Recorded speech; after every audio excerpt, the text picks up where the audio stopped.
हम लोग श्रीमद् भागवतम के तीसरे स्कंद के 24वें अध्याय के 34वें श्लोक को पढ़ रहे हैं। सॉरी, 34 नहीं, 34 तो पढ़ चुके, कल 35वें को पढ़ेंगे।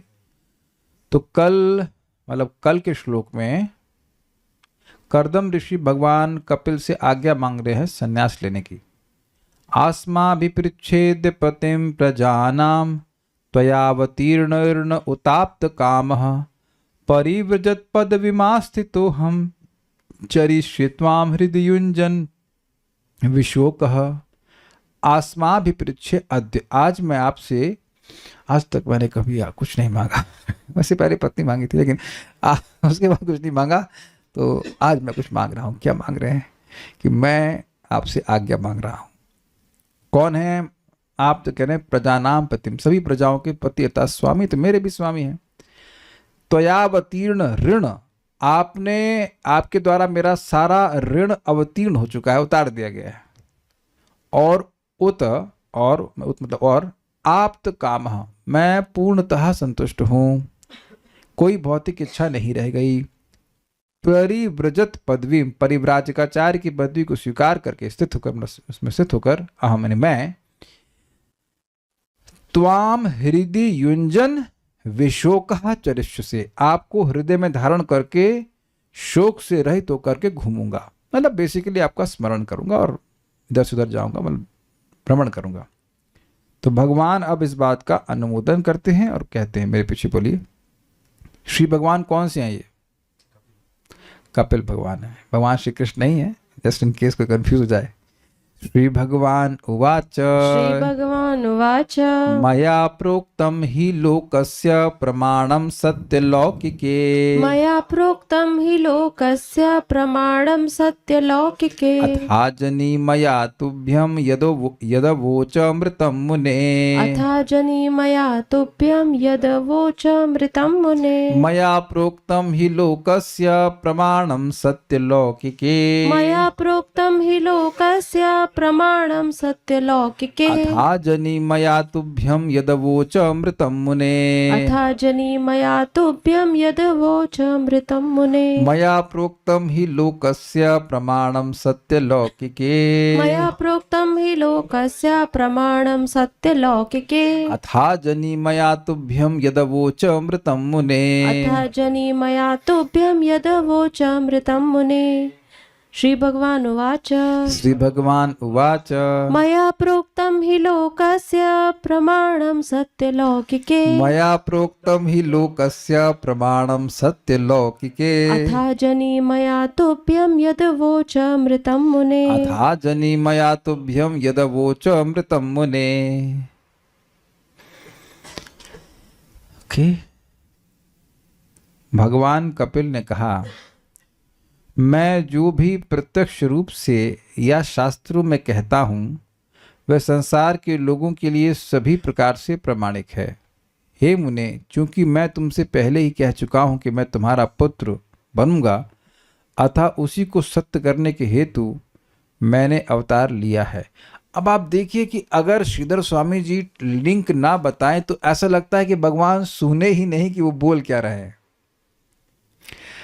मैं कहूँ कि वरुण प्रभु में जाना चाहता हूँ तो आप कहेंगे देखिए मैंने एचआर इसीलिए ज्वाइन किया है। अरे भाई, आपसे पूछ रहे हैं कि जा सकते हैं कि नहीं जा सकते हैं, तो क्या बोलना चाहिए? या तो जाओ या रुको, है ना? ये ऐसा कुछ इसमें लिखे हैं, बोले हैं भगवान कहीं पे? ढूंढिए, कहीं इसमें बोल रहे हैं भगवान कि आप चले जाइए, ये रुक जाइए। तो ऐसा लगेगा कि भगवान ऐसे आर्बिट बोल रहे हैं, आर्बिट मतलब आर्बिट्ररी बोल रहे हैं, मतलब बिना लॉजिक के कह रहे हैं। लेकिन सुंदर कितना लिंक के देखिए, हम पढ़ लेते हैं आपके सामने। श्रीधरी का लिंक देखिए, मैं तो ज्ञानोपदेश करने के लिए आपके गृह में अवतीर्ण हुआ हूं, अतएव यदि आप अपने घर में ही निवास करते हैं तो भी आपको मुक्ति सुलभ ही है। यदि आपका यह आग्रह हो, जिद हो कि मुझे संन्यास अवश्य ग्रहण कर लेना चाहिए, तो भी मेरा स्मरण करते हुए आप जाएं, इसी अभिप्राय से भगवान कपिल ने मया इत्यादि 6 श्लोकों से कहा है। मतलब अगर आप घर में रहते हैं तो भी आपकी मुक्ति में कोई दिक्कत नहीं है, हम ही बता देंगे आपको सब कुछ। भगवान घर में है तो आध्यात्मिक प्रगति करने के लिए ही जाना होगा, ऐसा कोई जरूरी नहीं है। ये क्लियर हुआ? क्योंकि हम तो ज्ञान उपदेश करने के लिए आएंगे, आई है, ज्ञान बताएंगे आपको, आप सुनना चाहेंगे, आपको भी सुना देंगे। लेकिन अगर आपकी एक जिद है कि हमको संन्यास लेना ही है, और जिद का कारण आप जानते हैं कि ये हम नहीं लेंगे तो ये लेके चले जाएंगे, संभालो अपनी माँ को, हम जा रहे हैं नहीं, संभालो अपनी पत्नी को, भगवान बोलेंगे हम जा रहे हैं, तो उनको दुख होगा, इसलिए हम ही पहले निकल ले तो ये अगर आपका आग्रह है तो यह भी ठीक है, यह भी मैंने बताया है, ये भी मैंने शास्त्र में बताया, और जो शास्त्र में मैंने बताया वो सब स्वीकार्य होता है, ये कह रहे हैं। समझ में आ गया लिंक? अगर आपका संन्यास लेने का आग्रह है तो ये भी मैंने बताया है, इसमें कोई दिक्कत नहीं है, आप सही कर रहे हैं। सो अनुमोदन दे दिया कि आप जाइए, ठीक है। श्री भगवान वाचा, श्री भगवान कपिल देव ने कहा, मुने, पापा नहीं कहा, ऐसे थोड़े फॉर्मल है सब कुछ बात, वो बोल रहे हैं प्रजापति, तो यहां भी कह रहे हैं मुने पिताजी नहीं कह रहे हैं, मुने, हे कर्दम जी। मुने मतलब मननशील, मननशील, मननशील मतलब जानते हैं कि जीवन का लक्ष्य क्या है। ओके। सत्य अर्थात वैदिक और लौकिक के मतलब लौकिक कर्मों में मया प्रोक्तम ही लोकस्य प्रमाणम, मेरा कथन ही संसार के लिए प्रमाण है। मतलब भगवान शास्त्र में कुछ कहते हैं, शास्त्र के द्वारा जो बात कहते हैं, या लौकिक रीति से भी कुछ कहते हैं, मनु आदि के द्वारा बता रहे हैं, तो वो सब प्रमाण है लोगों में कि हाँ भाई कहाँ भगवान बोले हैं। ऐसे भगवान डायरेक्टली तो किसी को कम ही बोलते हैं, लेकिन शास्त्र के द्वारा बोल रहे हैं, है कि नहीं। मया तुभ्यम, मैंने तुम्हें, यत अवोचम, जो कहा था कि मैं तुम्हारा पुत्र बनूंगा, मतलब भगवान विष्णु के रूप में कहे थे कि नहीं 10,000 साल की तपस्या के बाद। अतः यानी अतः, अथ मतलब अथ ऋतम अजनी, उसी को सत्य करने के लिए मैंने अवतार लिया है। ये क्या कहने की जरूरत थी? कहने का मतलब ये है कि जो मैं कहता हूं वह होता ही है, मैं झूठ कभी नहीं कहता। भगवान ने गाना सुना रखा है, साच बराबर तप नहीं और झूठ बराबर पाप, जाके हृदय साच है ता हृदय हरि आप। सुना आपने? हम लोग कुछ सुनते नहीं, यू नॉट हियरिंग एनीथिंग।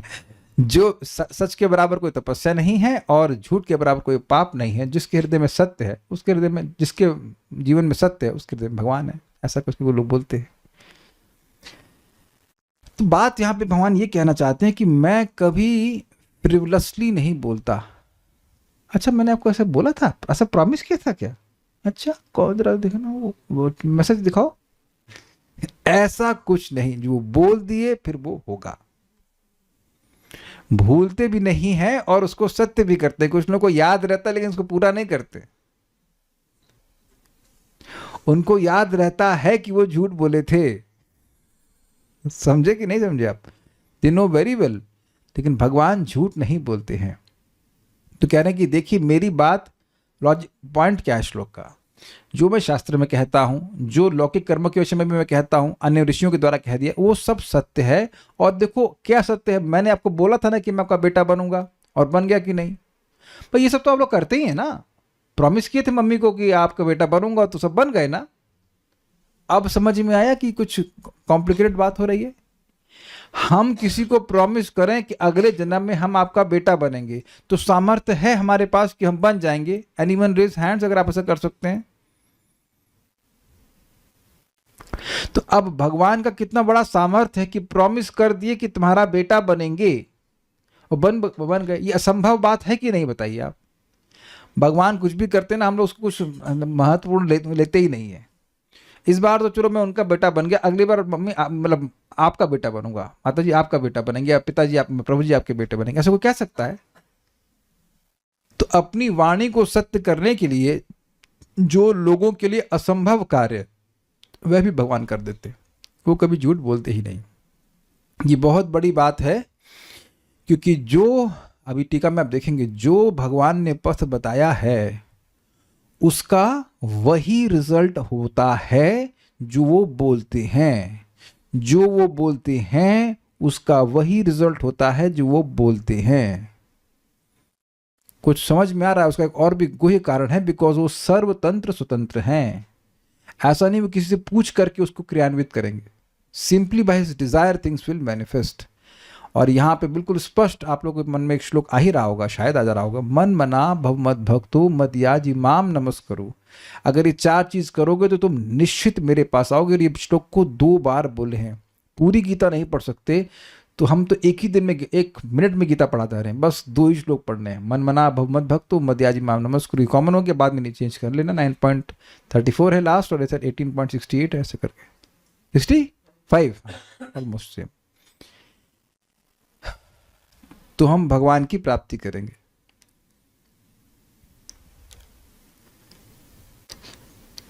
तो आप लोगों को लगा ये तो पता है ना, तो पता होने का मतलब है कि ये करेंगे, विश्वास है तो ये करेंगे। और एक बात आप समझ लीजिए, we have a very big problem looming over our head. इस फ्रेज को समझते हैं? सर पर तलवार की तरह वो घूम रही है और वह है मृत्यु। दूसरे की मृत्यु के लिए भले व्यक्ति रोए और अपनी मृत्यु के लिए नहीं रोएंगे। मतलब अपनी मृत्यु की भी कुछ चिंता होनी चाहिए कि हमको भी मरना है। तो कौन सा आज मरना है? बेटा जब मरोगे तो वो आज ही तो होगा कि कल होगा।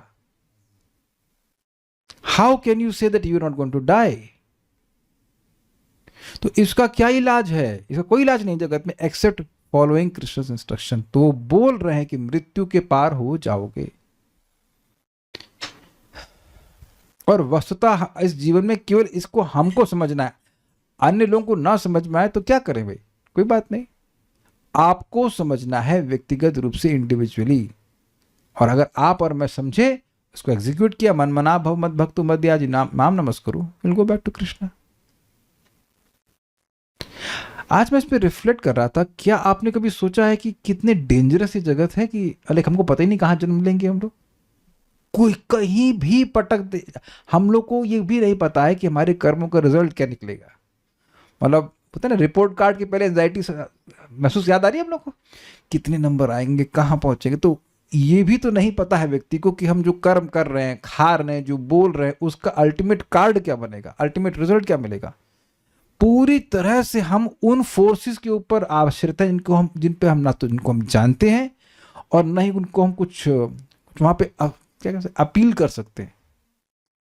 यमराज जी तो आप लोग जानते होंगे कैसे क्या सिस्टम कर रहे हैं। ऑल्दो डिवोटीज यमराज के पास नहीं जाते, but what I am trying to say, this world is घोराम, अत्यंत घोर है। कुछ नहीं पता किस वक्त क्या होने वाला है, और कोई भी हमारी मटेरियल एसेट भी तो इसमें सहायता नहीं करने वाली। तो भगवान की बात पे विश्वास रखने के अलावा हमारे पास ऑप्शन ही क्या है। और बिल्कुल जिसने भी भगवान की बात पे विश्वास रखा है, मान से यहाँ पे बोल रहे हैं कि यदो वो अचमृतम मुने, मैंने जो आपको कहा था वो सत्य हुआ मुने, मैं आपका बेटा बना। ऐसे ही हम लोग भी भगवान की प्राप्ति करेंगे, भक्ति के पथ पे लगे रहे। बहुत अच्छी शिक्षा यहाँ से श्लोक से मिल रही है। श्री भगवान वाचा, श्री भगवान ने कहा, मया, मेरे द्वारा प्रोक्तम, जो कहा गया है, ही निश्चित ही लोकस्य प्रमाण, लोगों के लिए प्रमाण है। सत्य लौकिक है। सत्य मतलब वैदिक और लौकिक मतलब लौकिक बातों में। अथ अजनी, इसलिए मैं प्रकट हुआ हूं। क्यों? मया तुभ्यम यद अवोचम ऋतम, जो मैंने आपसे कहा था मुनि कि मैं आपका बेटा बनूंगा, इसलिए उसको सत्य करने के लिए मैं प्रकट हुआ हूं। यानी बेसिकली भगवान कह रहे हैं कि जो कुछ भी हम बोलते हैं वो सत्य है, और हमने संन्यास लेने के बारे में भी शास्त्र में कहा है, वो भी ठीक है। अभी क्लियर हो जाएगा। ये तो आपको फिर से पढ़ूंगा। मैं तो ज्ञानोपदेश करने के लिए आपके गृह में अवतीर्ण हुआ हूं। अतएव यदि आप अपने घर में ही निवास करते हैं तो भी आपको मुक्ति सुलभ ही है। यदि आपका यह आग्रह हो कि मुझे संन्यास अवश्य ग्रहण कर लेना चाहिए, अर्थात कर्दम मुनि को, तो भी मेरा स्मरण करते हुए आप जाएं। इसी अभिप्राय से भगवान कपिल ने मया इत्यादि 6 श्लोकों कहा। एक इंटरेस्टिंग बात है, घर में रह के भी मेरा स्मरण करो और अगर वन में जाओ तो भी मेरा स्मरण करो। तो पॉइंट क्या है? स्मरण। हाँ, गृहे ठाको वने ठाको, सदा हरि बोले डाको। इससे कोई फर्क नहीं पड़ता कि घर में रह रहे हैं कि बाहर रह रहे हैं। और आजकल सन्यास लेके लोग घर में ही तो, फ्लैट में ही तो रहते हैं। कौन पेड़ के नीचे रह रहा है? Is it not so like that? लोक के लौकिक एवं वैदिक कर्मों में मेरा कथन ही प्रमाण है। मतलब क्या करना चाहिए? शादी करनी चाहिए कि नहीं, लिव इन में रहना चाहिए? शादी करना चाहिए कि लिव इन में रहना चाहिए? लिव इन में रहना चाहिए। आपको लिव इन पता है? अच्छा, नहीं आपको राधिका प्रभु ये सब भी खबर है बिना? अच्छा ठीक है। तो इस पे इतना क्या डिस्कशन करना है भाई? शादी कर, अगर किसी को रहना है स्त्री के साथ तो शादी करके रहना चाहिए, ये सब लौकिक बात है। लेकिन इसमें भी भगवान का प्रमाण है। भाई वर्णाश्रम की व्यवस्था भगवान किए हैं ना, तो उसमें ये आश्रम हुआ ना, गृहस्थ आश्रम, लिव इन आश्रम तो नहीं भगवान बनाए हैं। तो अब देखिए कि कुछ चीज सही है या गलत है, इसका निर्णय आप कैसे करोगे? शास्त्र। शास्त्र कहां से है? भगवान से। ये बात बोल रहे हैं। ये लौकिक हो गया। वैदिक मतलब अभी आएगा। वैदिक का मतलब क्या है? अपने कथन की प्रामाणिकता को बताते हुए कपिल भगवान ने कहा, चूंकि मैंने आपसे कहा था कि मैं आपका पुत्र बनकर अवतार ग्रहण करूंगा, इसलिए मैंने आपके यहां जन्म ले लिया और मेरी यह वाणी सत्य हो गई। ये समझे बात? कोई पूछे कि भाई आप शास्त्रों में वैदिक या लौकिक जो कर्म बता रहे हैं उसको सच क्यों माने हम, तो कह रहे देखो, दुनिया में कोई कर सकता है कि फोरकास्ट कर दे कि हम आपके यहाँ पैदा होंगे और पैदा हो जाएंगे। यह भी नहीं कह सकते कि आप किसी के यहाँ 1 घंटे में पहुंच ही जाओगे।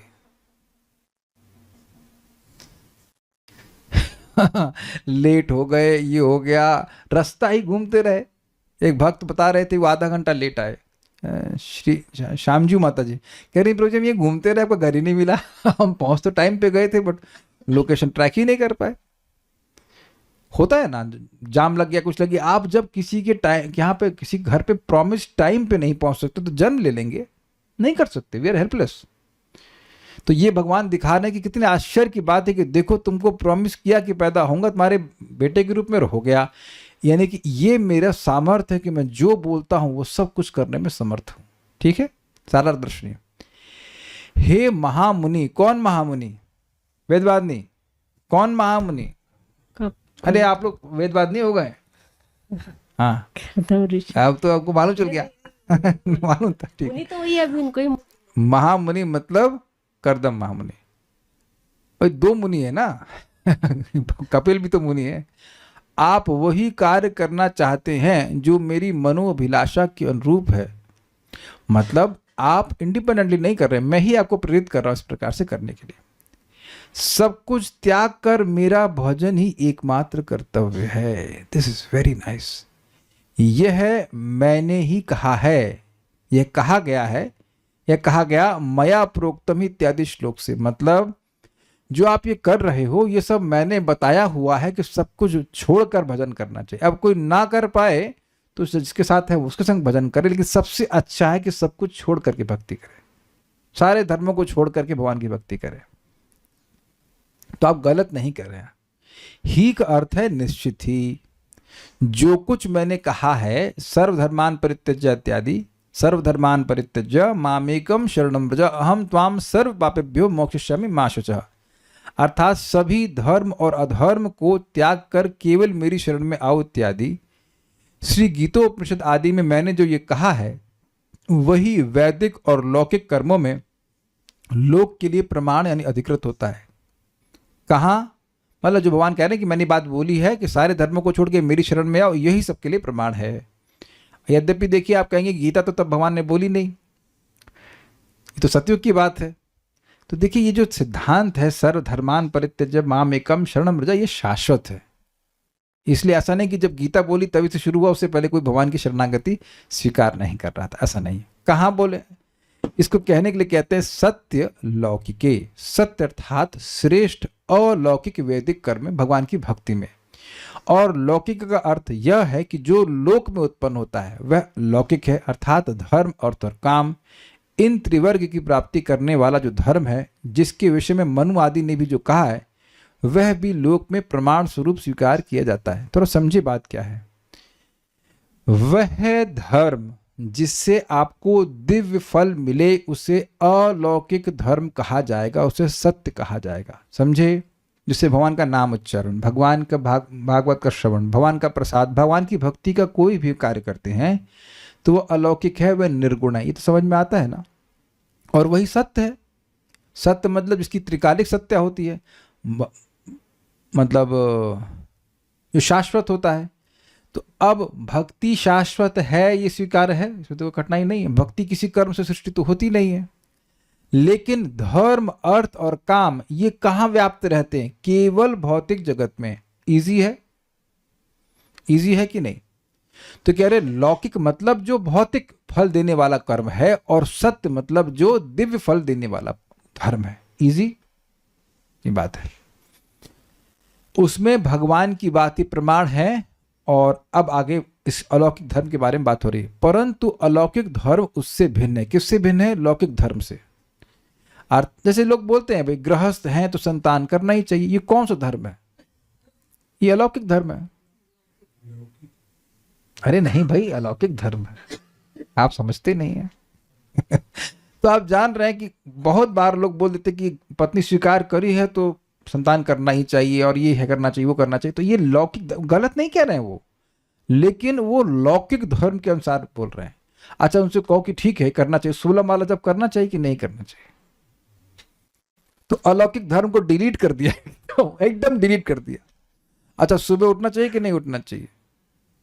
एक भक्त हमको कल बोले, आज सुबह हमको खूब प्रीचिंग की, तो चलो शायद जल्दी सो गए। आज 6 बजे मैसेज किए, बस प्रभु जी अभी आ रहा हूँ, फिर नहीं आए। फिर बाद में मैसेज, प्रभु जी देह जो है वो साथ नहीं दे रहा था। अच्छा, और अब जब तुम शॉप पे जा रहे हो तो देह साथ देने लग गया। तुरंत देह ने कोऑपरेट करना शुरू किया है कि अब आप हमारे लिए काम कर रहे हैं इसलिए हम कोऑपरेट करेंगे, और जब अपने लिए आत्मा के लिए काम करेंगे तो हम कोऑपरेट नहीं करेंगे। तो आप देखिए कि इस तरह से लोग प्रैक्टिकल, आप देख सकते हैं कि लोग लौकिक धर्म के प्रति बड़े आसक्त होते हैं। ये काम करना है, वो काम करना है, ये करना है, आज ये पूजा करनी, वो पूजा करनी है, लेकिन उनमें से किसी पूजा का कोई दिव्य फल नहीं होता है। अगर आप इस्कॉन में नहीं आते और कदाचित आप धार्मिक हुए होते या कोई थे भी, तो एक भी जो व्रत आप किए होंगे आज तक, उसमें से किसी का दिव्य शब्द सुने भी नहीं होंगे, एक्सेप्ट दिव्य फार्मेसी रामदेव जी की। Is it not? नाम अच्छा है राम, अन्यथा कहीं नहीं सुने होंगे किसी दिव्य फल मिल जाएगा। अरे दिव्य का अर्थ ही नहीं लोग समझते हैं, है कि नहीं? वहां त्रिपुलाकार है दिव्य। अरे पेट साफ हो जाएगा तो दिव्य। क्या दिव्य इसमें? स्टुपिडिटी। परंतु अलौकिक धर्म उससे भिन्न है। हमको बहुत अच्छा लग रहा है। अलौकिक शब्द आपने पहले भी सुना होगा, लेकिन आज इसको आप थोड़ा अलग तरह से सुनिएगा। अलौकिक, जो लोक के बाहर हो, जो बाहर ले जाए, दिव्य हो, जो दिव्य अनुभूति देने वाला हो, ये बात है।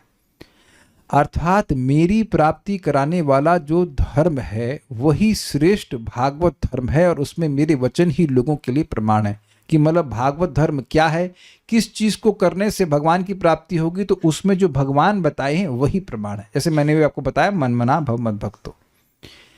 जैसे श्रीमद् भागवत 11:2:34 में कहा गया है, यह वही भगवता आदि, अर्थात भगवान ने स्वयं अपने श्रीमुख से अपनी प्राप्ति के लिए जो उपाय बताए हैं वही भागवत धर्म। बड़ा सुंदर श्लोक है, मेरे पीछे बोली, बहुत अच्छा श्लोक है।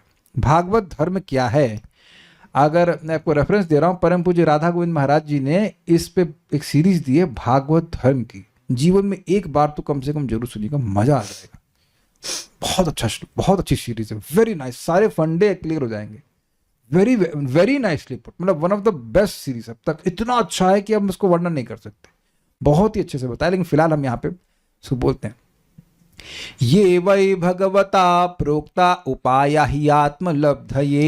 ये वै भगवता प्रोक्ता उपाया ह्यात्मलब्धये। अंजः पुंसाम अविदुषाम विद्धि भागवतान हितान। अंजः पुंसां विदुषां विद्धि भागवतान् हितान्। ये वै भगवता प्रोक्ता उपाया हि आत्मलब्धये। ये वै भगवता प्रोक्ता उपाया ह्यात्मलब्धये। अंजः पुंसाम अविदुषाम विद्धि भागवतान हितान। अंजः पुंसां विदुषां विद्धि भागवतान् हितान्। बोलिए बोलिए। ये वै भगवता प्रोक्ता उपाया ह्यात्मलब्धये। ये वै भगवता प्रोक्ता उपाया हि आत्मलब्धये। अंजः पुंसां विदुषां विद्धि भागवतान् हितान्। अंजः पुंसाम अविदुषाम विद्धि भागवतान हितान।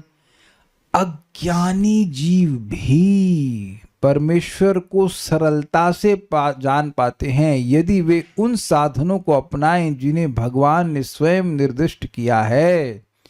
भगवान ने जो विधि संस्तुत की है वह भागवत धर्म अर्थात अथवा भगवान की भक्ति है। भाई जबरदस्ती, ये वही भगवता प्रोक्ता जिनको भगवान ने कहा है। मतलब अन्य धर्म को भगवान ने अन्य मुनियों से कहलवा दिया, मनु से कहलवा दिया, याज्ञवल्क्य से कहला दिया, ये वो बहुत सारी चीजें बोल दिया।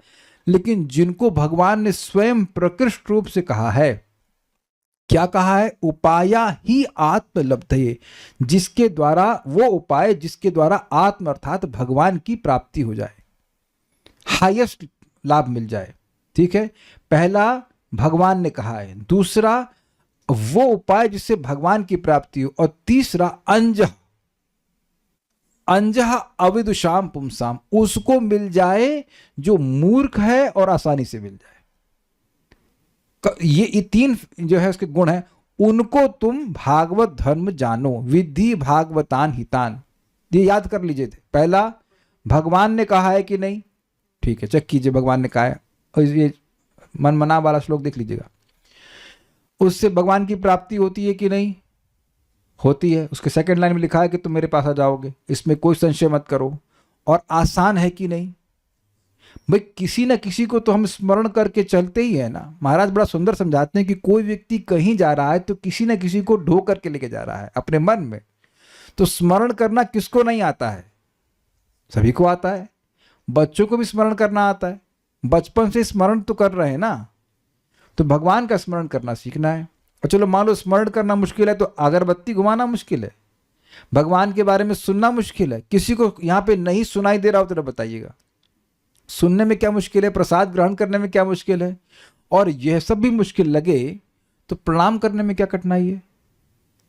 तो आप देख सकते कि ये चार चीज सीखना बीकॉम, एम फार्मा, बीटेक ये सब करने से बहुत आसान है। कोई विरोध करे तो बताइएगा। और साक्षी माता जी, अगर आपको कठिन लगे तो आप अपने पति के साथ बगल वाले आईटी कानपुर में चले जाना और वो फ्लूइड मैकेनिक्स की क्लास करके आ जाना एक दिन। कहना प्रभु जी 5,000 रुपये पेमेंट करेंगे, आज हम फ्लूइड मैकेनिक्स की क्लास सुनने जाते हैं। और वो भी तृप्ति ना मिले तो कंप्यूटेशनल फ्लूइड डायनेमिक्स की क्लास कर लीजिएगा, और उसमें एक प्रोग्राम को आप चला के दिखा दीजिएगा, मेरे चारों नहीं चले थे। तो अब तब समझाएंगे तो बहुत मुश्किल है, और रिजल्ट नील, क्या कहते हैं, नील बटा सन्नाटा, कुछ नहीं मिलेगा। भगवान क्या, अच्छा मान लो वो नंबर भी मिल गए तो क्या होगा? हमने 4 साल मेहनत करके क्या मिला? ABCD 4 महीना मेहनत करो तो एक A मिलता है, या B मिलता है, या C मिलता है। ये तो हम नर्सरी में सीख लेते ABC। Is it not amazing? Amazing foolishness. ABC यही मिल जाता है, यही कृपा मिलती है। और भगवान के अगर भजन करें तो फिर देखिए भगवान ही प्राप्त हो जाएंगे। फिर से याद हुआ, भगवान ने कहा और वह उपाय कहे जिससे भगवान की प्राप्ति हो और आसानी से और बेवकूफ व्यक्ति को प्राप्त हो जाए। अगर कोई कहे कि कौन व्यक्ति भागवत धर्म का अधिकारी है, जो मूर्ख है, जो बुद्धिमान है वो नहीं। बुद्धिमान को प्राप्ति हो नहीं, जो सबसे मूर्ख है उसको सबसे आसानी से मिल जाए। दैट इज वेरी अमेजिंग, क्योंकि देखिए भगवान परमात्मा है, वो जानते हैं कि हमारी आपकी बुद्धि का लेवल क्या है। भाई टीचर वही अच्छा है ना जो सामने वाले स्टूडेंट को समझे कि वो कितना समझ सकता है। अग्रीड, वो बोले जा रहा है तो स्टूडेंट समझ ही नहीं रहा है ना। तो भगवान एकदम सोच के बोलने की कलयुग में शुक्र दास पड़ेगा, इसकी बुद्धि इतनी सी है, अखरोट बराबर के अखरोट के बराबर का ब्रेन है, इसको समझ में आएगा कि नहीं आएगा। He speaks like this, he's amazing, he's expert in speaking. तो भगवान ऐसा बात बोलते हैं बिकॉज ही एम्पथाइज। ऐसे ही जीव बड़ा दुखी है, उसको दुखी करने वाला साधन बता दूंगा तो वैसे ही नहीं करेगा। आप ये देखो कि लोग जप नहीं कर रहे हैं, और लोगों को छोड़ दो, भक्त छोड़ देते हैं, दीक्षा लेने के बाद जब छोड़ देना, इससे आसान क्या है ये बता दीजिए। हरे कृष्णा कितना आसान है बोलना, और इससे भगवान की प्राप्ति हो जाती है। हम तो सर खुजाते रहते, फिर क्यों? इसका मतलब नहीं समझ में आया। अग्री? नहीं समझ में आया। हमारा काम ही है हर दिन, मैं चाह रहा हूँ कि पूरी सीरीज बने, जब से बोलते हैं हर दिन शाम को हर प्रवचन में बात आए कि हरे कृष्ण मंत्र बोलना है। और अब देखना प्रभुपाद जी के भी तात्पर्य में भी आएगा, प्रभुपाद के प्रवचनों में आता है, why he is saying this again and again. हमारा कोई विरोध नहीं है, लेकिन भीष्म पंचक हमने आज तक प्रभुपाद जी के किसी तात्पर्य में नहीं पढ़ा, न लेक्चर में सुना। हरे कृष्णा पूरा महामंत्र बताएंगे, आज भी बताएंगे, देख लीजिएगा। इस डैम इजी, और यही लोगों को नहीं समझ में आता यार, इतना आसान होने से कैसे व्यक्ति मतलब पार हो जाएगा। हम प्रॉपर एग्जाम्पल देते हैं ये होम्योपैथिक मेडिसिन का। हम एक व्यक्ति से मिल के आए, हमारे एक मामा जी हैं, बड़े अच्छे होम्योपैथिक के डॉक्टर हैं, वो मिलाए एक व्यक्ति से, वो उसका 10% चांस था बचने का, उसको ब्लड कैंसर था, वेदवादी भी देखी थी, है कि नहीं, और वो ठीक हो गया। 15 लाख रुपए खर्च कर चुका था, नहीं ठीक हो पाया, तो होम्योपैथिक मेडिसिन से कैसे ठीक हो गया? तो सब हमारी बुद्धि से चले, वो 10 ड्रॉप सुबह 10 ड्रॉप शाम, खत्म कहानी, सब कुछ हमारी बुद्धि से चले। It's just dam easy. Just कहते ना, मान लीजिए आप समुद्र में कहीं गिर गए हों और एक रस्सी पकड़ा दी जाए, तो अब रस्सी एकदम कस के पकड़ लीजिए, आपको कुछ करना नहीं, बस वो रस्सी पकड़े रहेंगे, वो खींच के उनको ऊपर उठा लिया जाएगा। That much only we have to do.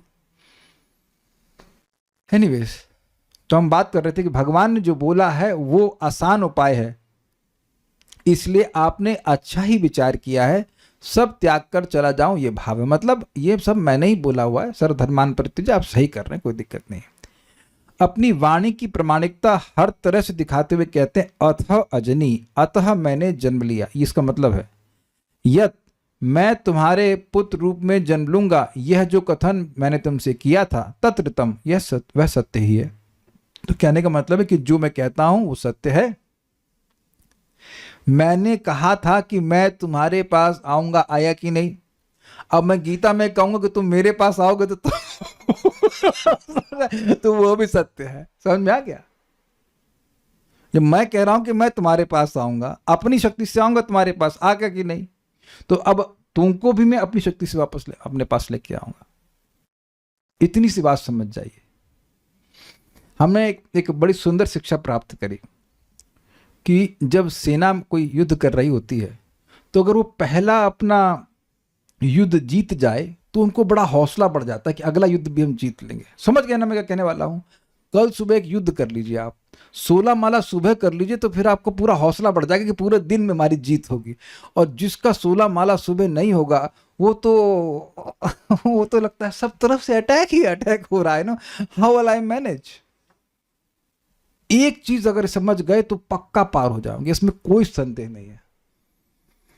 अब कैसे करना है वो आप अपने हिसाब से समझ लीजिएगा। तात्पर्य, भगवान की सेवा में पूर्णतया तत्पर रहने के लिए कर्दम मुनि अपना परिवार त्याग रहे थे, किंतु उन्हें यह ज्ञात था कि भगवान स्वयं कपिल रूप में उनके घर में उनके पुत्र बनकर जन्म ले चुके हैं। तो फिर वे आत्म साक्षात्कार या ईश्वर बोध की खोज के लिए क्यों अपना घर छोड़ने जा रहे थे? जैसे रसगुल्ला सामने हो और व्यक्ति घर से बाहर ढूंढे कि मैं खोजने जा रहा हूं कि रसगुल्ला क्या है। It is not logical, is it not? जिसका साक्षात्कार करने के लिए आप भजन करने जा रहे हो वो तो सामने बैठा है। तब जब भगवान स्वयं उनके घर में विद्यमान थे तो वे घर क्यों छोड़ें, ऐसा प्रश्न उठ सकता है। किंतु यहां पर यह कहा गया है कि जो कुछ वेदों में कथित है और जो लोक में प्रचलित है उसे ही प्रमाणित मानना चाहिए। वैदिक प्रमाण के अनुसार 50वें वर्ष में गृहस्थ को गृह त्याग कर देना चाहिए। पंचोर्षवर्ध्वम वनम व्रजेत, मनुष्य को 50 वर्ष की आयु प्राप्त करने के बाद गृहस्थ जीवन त्याग कर वन में प्रवेश करना चाहिए। वृंदावन मतलब, not Himalaya one, not allowed. यह वेदों का प्रमाणिक कथन है जो सामाजिक जीवन के कर्मानुसार 4 विभागों ब्रह्मचर्य, गृहस्थ, वानप्रस्थ तथा संन्यास पर आश्रित है। कर्दम मुनि ने विवाह के पूर्व ब्रह्मचारी रहकर कठोर योग साधना की थी और इतनी योग शक्ति प्राप्त कर ली थी कि उनके पिता ब्रह्मा ने उन्हें ब्याह करके गृहस्थ बनकर संतान उत्पन्न करने का आदेश दिया। कर्दम ने वह भी किया। उनके 9 उत्तम कन्याएं तथा 1 पुत्र उत्पन्न हुआ। इस प्रकार उनका गृहस्थ जीवन भी सुचारू रूप से बीत गया और अब उनको गृह त्याग करना था। समझे बात? फॉलो कर रहे हैं? वो ये नहीं कहे कि मैं इतना योग में शक्तिशाली हूं कि मुझे गृहस्थी में प्रवेश करने की क्या जरूरत है। पिताजी ने बोला तो वह भी किए, और वो वेद है, साक्षात वेद है, तो वेद की आज्ञा के अनुसार वो ब्रह्मचारी, क्रमशः गृहस्थ ऐसे करके चल रहे हैं। तो now he must also go forward to वानप्रस्थ एंड संन्यास। आजकल क्या हो गया कि लोग ये तो बोलते हैं कि गृहस्थ में जाना चाहिए, लेकिन उससे बाहर आना चाहिए नहीं बोलते। अरे भाई चलो, सन्यास का तो चलो योग्यता नहीं है, लेकिन कम से कम वानप्रस्थ की तरफ तो जाना चाहिए ना। वानप्रस्थ ना जा सको, कम से कम उसकी तरफ तो जाना चाहिए। एटलीस्ट टेंड तो करना चाहिए, है कि नहीं? तो टेंडिंग भी नहीं होता, टेंडिंग समझते होंगे आप लोग, एटलीस्ट कुछ इंक्लिनेशन तो होना चाहिए। करदम ने वह भी किया। उनकी 9 उत्तम कन्याएं तथा एक पुत्र उत्पन्न हुआ। इस प्रकार उनका गृहस्थ जीवन भी सुचारू रूप से बीत गया और उनको गृह त्याग करना था। यद्यपि उन्हें पुत्र रूप में पूर्ण पुरुषोत्तम भगवान मिल गए थे, तो भी उन्हें वेदों के प्रमाण का आदर करना था। यह अत्यंत महत्वपूर्ण शिक्षा है। भले ही क्यों ना किसी को अपने घर में पुत्र रूप में भगवान प्राप्त हो, फिर भी उसे वैदिक आदेशों का पालन करना चाहिए। तो बेसिकली प्रपात यह समझा रहे हैं कि व्यक्ति को शास्त्र की अवज्ञा नहीं करनी चाहिए। इस पे एक विनोद में भक्त लोग कहते हैं, देखो 50 के बाद वन में जाना चाहिए, उसको तो संख्या भी सूचित करती, 51, 52। तो कह रहे हैं कि 2 साल का तो मतलब ग्रेस लगा देते हैं कि भैया अब 51 के हो गए, अब तो वन में चले जाओ, चलो कोई बात नहीं, 52 के हो गए, अब तो चले जाओ। लेकिन somehow other people hang on to गृहस्थ आश्रम। नहीं घर छोड़ पाए तो कम से कम घर में रह के भक्ति तो बढ़ाना चाहिए। एकदम मरते दम तक काम ही करते नहीं कर रहना चाहिए कि उसका संस्कार मन में बनता है। एनीवेज, कहाँ गए? कहा गया है, महाजनों ये न गतः सपंथा, किए गए पथ का अनुसरण करें। एक्चुअली महाजनों के द्वारा चले गए पथ का अनुसरण करें, ये इसका अनुवाद है। धर्मस्य तत्वम निहितम गुहायाम महाजनों ये न गतः सपंथा। जिस पथ पर महाजन गए हैं, पूर्व के आचार्य गए, उसका अनुसरण व्यक्ति को करना चाहिए। करदम मुनि का उदाहरण अत्यंत शिक्षाप्रद है, क्योंकि पुत्र रूप में श्री भगवान को प्राप्त करके भी वैदिक आज्ञाओं के पालन हेतु उन्होंने घर को छोड़ दिया। यहाँ करदम मुनि अपने गृह त्याग का मुख्य प्रयोजन बताते हैं। संसार का भ्रमण करते हुए वे अपने हृदय में श्री भगवान का निरंतर स्मरण करते रहेंगे और इस प्रकार समस्त भव चिंताओं से मुक्त रहेंगे। कलयुग में संन्यास वर्जित है, क्योंकि इस युग के सारे मनुष्य शूद्र हैं और वे संन्यास जीवन के विधि विधानों का ठीक से पालन नहीं कर सकते। सामान्य रूप से यह देखा जाता है कि तथाकथित सन्यासी भी कभी कभी स्त्रियों के साथ व्यक्तिगत संबंध रखते हैं, क्योंकि इच्छा अभी वो उताप्त काम नहीं हुए। यह इस युग की अत्यंत अप्रिय स्थिति है। यद्यपि वे सन्यासियों का वस्त्र धारण करते हैं, किंतु वे जीवन के 4 प्रकार के पापों, अवैध यौनाचार, मांस भक्षण, मद्यपान तथा द्यूत क्रीड़ा से अपने को मुक्त नहीं रख पाते। चूंकि वे इन चारों से बच नहीं पाते, अतः वे स्वामी बनकर जनता को ठगते रहते हैं। आप ये देख रहे हैं कि प्रभुपाद कौन सी तपस्या करने के लिए बोल रहे हैं? Following this 4 regulative principles.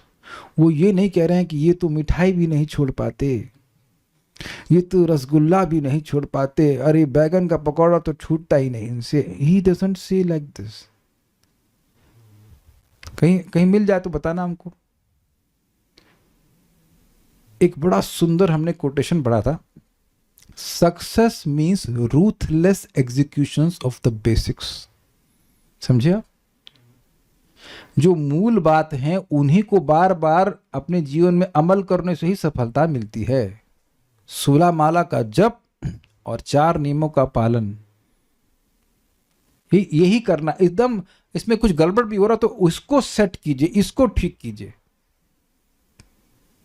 ये बात। प्रभुपाद से एक व्यक्ति ने, उनके भक्त ने पूछा कि प्रभुपाद हम 4 नियमों का पालन कर रहे हैं, अब हम लोग भक्त हो गए। प्रभुपाद ने कहा नहीं, अभी आप इंसान बने। प्रभुपाद कितने स्ट्रेट फॉरवर्ड, अभी आप इंसान बने। कलयुग में ये आदेश है कि कोई सन्यास न ग्रहण करे। निसंदेह जो विधि विधानों का ठीक से पालन कर सकते हैं वे सन्यासी बन सकते हैं, किंतु सामान्यतः लोग सन्यास जीवन स्वीकार करने में अक्षम रहते हैं। इसलिए चैतन्य महाप्रभु ने बलपूर्वक कहा है, कलौ नास्त्येव नास्त्येव नास्त्येव गतिरन्यथा। इस युग में भगवान के पवित्र नाम हरे कृष्णा कृष्ण कृष्ण हरे हरे, हरे राम राम राम हरे हरे के उच्चारण मतलब उच्चारण बोलकर नहीं, उच्चारण के अतिरिक्त कोई विकल्प नहीं है, कोई विकल्प नहीं है, कोई विकल्प नहीं। अगर आप लोग सोचते हो कि केवल जप में मन घूमता है तो ये गलत है। आप 15 मिनट अनुलोम विलोम करके देखना, हर सांस में मन कहीं और अंदर ले रहे तो मन कहीं और, अब रोक रहे हैं तो मन कहीं और, छोड़ रहे हैं तो कहीं मन और। भ्रामरी करके देख लेना, जो प्राणायाम आपके मन को शांत करता है उसमें भी तो मन कहाँ कहाँ भागता है, फिर भी प्राणायाम लाभ करता है। ये स्वीकार करिए, मुस्कुराइए कि आप कलयुग में है। You can not control your mind, स्वीकार कीजिए। हरे कृष्णा बोलिए, थकान हो जाए गर्म पानी पीजिए, लेकिन चेंज मत कीजिए। समझिएगा इस बात को, बोलना बहुत जरूरी है। कोई कुछ बोल दे, देखो प्रपात लिखे उच्चारण, you chant. I have seen a सन्यासी हु वाज चैंटिंग 2 lakhs, मैंने आंखों से देखा, दम ऑल उच्चारण वाइज। क्या सगर महाराज, ही वाज स्टेइंग इन गौशाला, कुछ समय के लिए आए थे। हरे कृष्ण थोड़ा फास्ट कर रहे थे, Hare Krishna Krishna Krishna Hare Hare, Hare Ram Ram Ram, even much faster than this, but सब आवाज आवाज। आप उनको देखो, हमारे वासुदेव चैतन्य प्रभु 100 माला रोज करते हैं, थोड़ा सही तो है। तो एवरी चाउंटिंग हरे कृष्ण कृष्ण कृष्ण हरे हरे, हरे राम राम राम हरे, कुछ ऐसा कुछ भी नहीं। मन का कोई भरोसा नहीं है। और एक भरोसा आप कर लीजिएगा कि नाम जप नहीं किए तो कलयुग तो पीटेगा ही, घुसेगा ही हृदय में, और हमसे क्या करवा लेगा वो शब्दों में वर्णन करने वाला नहीं है। एक भक्त तो बड़ा अच्छा कहे कि कलयुग is not a concept, is not a concept of physics की शायद हो या नहीं हो या क्या हो, ऐसा कुछ नहीं है। वो व्यक्ति है और एकदम परेशान कर देगा। हम इसको ऐसे समझ रहे थे, जैसे मैं मंगल आरती जाता था, जब पैदल जाता था तो कुत्ते बड़ा परेशान करते थे, लेकिन जब स्कूटर पे चढ़ जाते थे तो अपने से रास्ता दे दिया करते थे, परेशान नहीं करते। सब लोगों ने देखा होगा। तो मैंने कहा हाँ, इससे मुझे काफ़ी शिक्षा मिली कि नाम उच्चारण नहीं करेंगे तो कली रूपी कुकुर पर परेशान करेगा, काट भी लेगा, लेकिन नाम के यान पे बैठे रहेंगे तो ये रास्ता दे देगा, भाई तू जा, तू भगवान के पास जा, तेरा का मैं कुछ नहीं कर सकता। आपके पास समझिएगा। और हम 2-3 केस, हम एक केस तो हम सुने ही हैं कि भक्त है, वो नाम जब छोड़ दिए तो पूरा बहुत गलत सलत कार्य करने लगे, सब चीटिंग करने लगे, बहुत गड़बड़ काम करने लगे। तो प्रॉब्लम ये है कि भाई जब बारिश हो रही है, छाता हटाओगे तो भीगोगे ही, काहे छाता हटाए। हमको बहुत अच्छा लगा, एक माता जी को हम पूछे कि भी आपका छोटा बेबी है, आप रोज कैसे माला कर लेती हैं? कहते हैं प्रभु जी हमको बहुत एंजाइटी होती है, पहले से 4 बजे उठती थी जब करती थी, हमको बहुत एंजाइटी होती कि सुबह उठेंगे कि नहीं उठेंगे तो चैंटिंग कैसे करेंगे। I was very happy to hear this. हमने कहा हाँ, ये एंजाइटी सबको होनी चाहिए। जिसको ये एंजाइटी होगी कि मेरी माला कैसी होगी, उसकी माला हो जाएगी। और जो एकदम चादर फैला के सोया आ रहे हैं, वो ठीक है उठेंगे तो कर लेंगे, तो उसकी गई माला, उसकी माला भी फैल जाती है। You must have that anxiety, you must have, it's very good anxiety, क्योंकि इसके अलावा कोई विकल्प नहीं। This is the last line for us, इसके अलावा कोई विकल्प नहीं है। संन्यास जीवन का मुख्य उद्देश्य है, चाहे हृदय में भगवान का मनन करे या कानों से श्रवण करके परमेश्वर का निरंतर साहचर्य प्राप्त करे। समझे? स्मरण करने की बजाय या तो स्मरण करे और या फिर वह बोल श्रवण कीर्तन करे, ये बोलना है। इस युग में मनन की अपेक्षा श्रवण करना अधिक महत्वपूर्ण है। याद आ गया, एक बार बीच में डिस्कशन आया था, आज वो है नहीं, मनन तो नहीं करने चलेगा। एनीवेज, तो खैर जो भी है, तो वो बोल रहे थे मनन। तो क्या लिखा है प्रभुपाद ने, बताइए। इस युग में मनन की अपेक्षा श्रवण करना अधिक महत्वपूर्ण है। श्रवण भी तो एकाग्रता से नहीं करते, 1000 तरह के काम कर रहे हैं, उसमें भी श्रवण कर रहे हैं, थोड़ा बहुत बीच में चलो वो भी कर रहे हैं, अच्छी बात है, कुछ तो कान में जा रहा है। इस युग में मनन की अपेक्षा श्रवण करना अधिक महत्वपूर्ण है, क्योंकि मानसिक विक्षोभ के कारण मनन में बाधा पहुंचती है। किंतु यदि सुनने में ध्यान केंद्रित रहे तो उसे बाध्य होकर कृष्ण कृष्ण की ध्वनि से साहचर्य स्थापित करना पड़ेगा। हम वेद वादनी की बहुत पीछे लगे, तब जाके ठीक हो गई। अब हरे कृष्णा कृष्ण, पहले थोड़ा सा उनकी आवाज़ कम रहती थी। I am happy that she has learned. उम्मीद है कि जीवन भर के लिए सीख जाएंगे।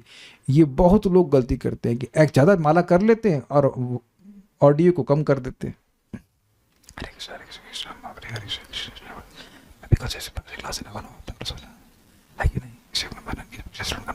नहीं, क्या कर रहा है, क्या बोल रहा है, कुछ समझ नहीं आ रहा कि क्या बोल रहा है। और जब प्रसाद के लिए बुलाना होता तब भी ऐसे बुलाते हैं आप। कुछ नहीं मिलेगा, इज इट नॉट? कीर्तन। और मैं आपको प्रमाण से दिखा सकता हूँ चैतन्य चरितामृत में कि महाप्रभु पूरी रात उच्च कोरिया नाम बोल रहे लेकिन उच्चारण पूर्वक बोल रहे। हमको महाराज की बात अच्छी लगती है। परम पूज्य वृंदावन चंद्र महाराज कहते हैं ये कलयुग में मन का कोई भरोसा नहीं है कि आप मन से क्या कर रहे हैं, इंद्रियों से कीजिए। Okay, ruthless execution of basics. Krishna, क्या बोला मैंने, समझ में आ गया?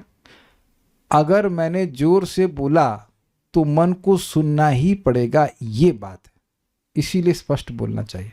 एक तो ये बात। दूसरा बात है कृष्णेति मंगलम नाम यस्य वाची प्रवर्तते भस्म भस्म भवंति भूतानि, ऐसे कुछ है ना, महापातक कोटया। जिसकी वाणी में कृष्ण कृष्ण नाम आ रहा है तो उसके करोड़ों करोड़ों महापातक पाप भी नष्ट हो जाते हैं।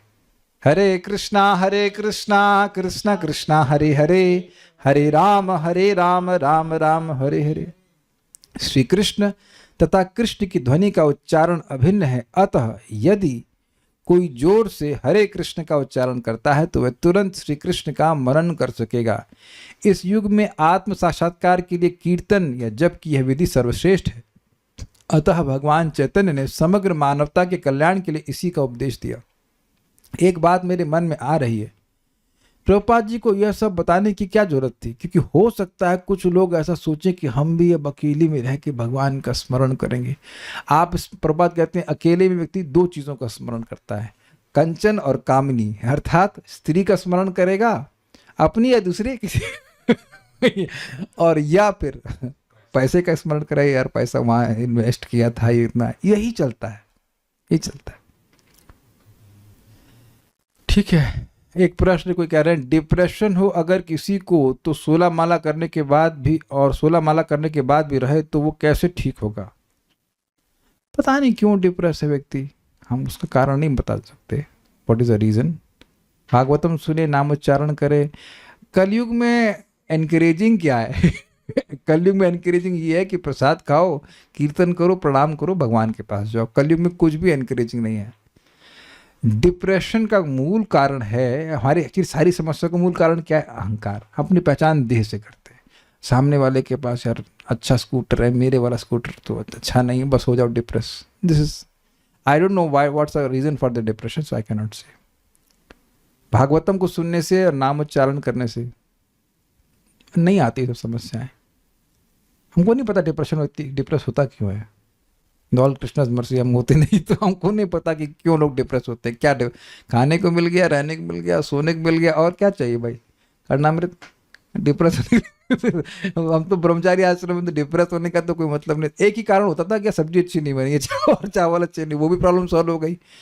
श्री वल्लभ माता जी, डिप्रेस होने का क्या कारण है? जब भगवान के पास अगर ये दिखने लग जाए कि यार भजन कर रहे हैं, भगवान के पास चले जाएंगे, तो क्या डिप्रेस होने के कारण है? I have no answer to this, I don't know what want to say. हम आपको फिर बात याद दिलाना चाहते हैं, पहली जंग जीत लीजिए। You chant your 16 rounds nicely in the morning, you will be fully enthusiastic. को बहुत अच्छा लगा था। पहली जंग जीत लीजिए। पहली जंग में पिट गए तो लगा हर जगह पिटेंगे। So okay, so will stop here. Thank you. Shrimad Bhagavatam की जय, श्रील प्रभुपाद की जय, निताय गौर प्रेमानंद।